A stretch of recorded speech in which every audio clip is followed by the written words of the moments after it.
Welcome, flip clock fans, to this world of flip clocks, and what some call the cosmos. Of course, we're here to speak about this flip clock labeled Cosmo Time.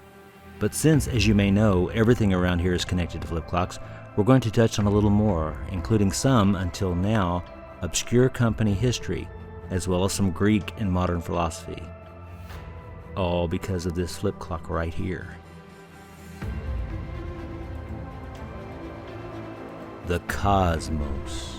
The description of the universe in its totality, seen as a complex but orderly system or entity, exhibiting order, patterns, and harmony among its components, living and non-living, as opposed to chaos.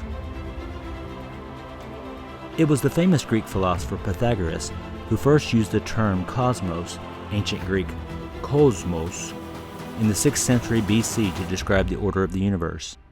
The term entered modern usage in the late 1800s when the Prussian geographer, explorer, and naturalist Alexander von Humboldt revived the word from the ancient Greek, naming his 5-volume literary work Cosmos.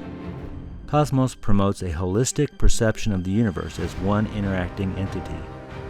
Humboldt proposed that contemplating the beauty of the cosmos fosters a personal inspiration and a beneficial and fuller awareness and understanding about the meaning of life. The work Cosmos to this day is considered by many as a seminal and substantial scientific and literary achievement, ushering in a unifying perspective in the studies of science, nature, and mankind. Wait, what's this got to do with flip clocks? Well, obviously, some company chose the name Cosmo Time, and now this little clock keeps showing up on eBay.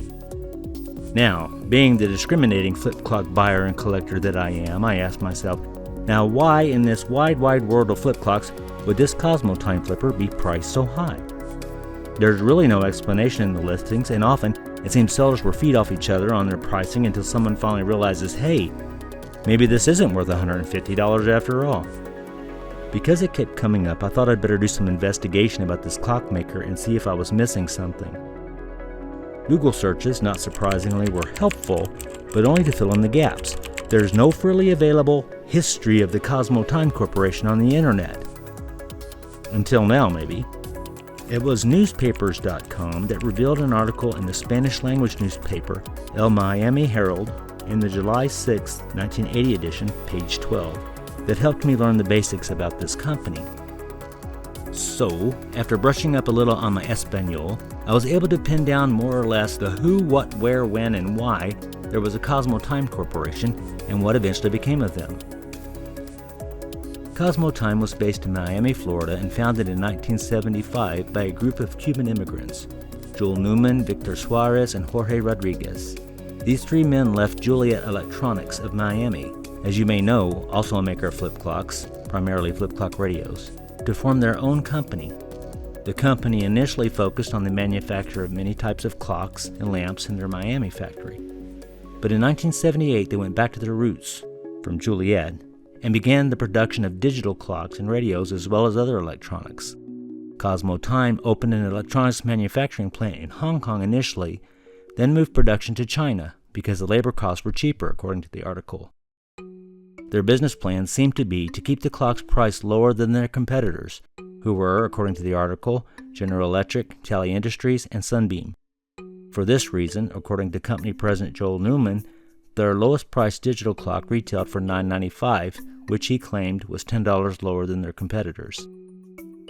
The newspaper article writer questions what the next step would be for Cosmo Time Corporation, suggesting that perhaps the company would eventually go public, that is, sell shares on the stock exchange. It is likely, almost certain, that is what they did in 1983 under the name Cosmo Communications Corporation, since the SEC records this corporation as being located in the same building as the Cosmo Time Corporation. By 1990, there was no more mention of Cosmo Time Corporation, as it was obviously absorbed by Cosmo Communications Corporation no later than 1990. The company headquarters are now located in Ontario, Canada. According to Bloomberg.com, Cosmo Communications Corporation imports, markets, and distributes consumer electronic products. The company's products include televisions, VCRs, digital alarm clocks, quartz alarm clocks, quartz wall clocks, clock radios, and combination products such as clock radio telephones. Cosmo also imports, markets, and distributes a line of audio products. So, turning our attention back to Cosmo Time Flip Clocks, we see that they were made in Japan. You'll note there was no mention of Japan in the newspaper article. However, as many of you may realize, it was very common for Japanese makers of flip clocks to make the clocks, then brand them with the U.S. company's name, who would then import and sell them to the flip clock-hungry masses in the United States. As you probably have guessed, the name kind of catches my eye, and maybe yours as well. It's a curious and kind of cool name for a flip clock. Cosmo Time. The style? Well, to me, there's really not much here to recommend it. It's kind of on the plain Jane side of the flip clock cosmos, if you know what I mean. But now that you know the background, if you have any ties to Cuba or Miami, I don't know, maybe you'd like this for your collection. Because I've never laid my greedy flip clock fingers on one of these Cosmo Time flip clocks, I consulted with a well-established restorer of vintage electronics, Time Writer, who can be found at timewriter.net. Here's his take. Ugh, these things.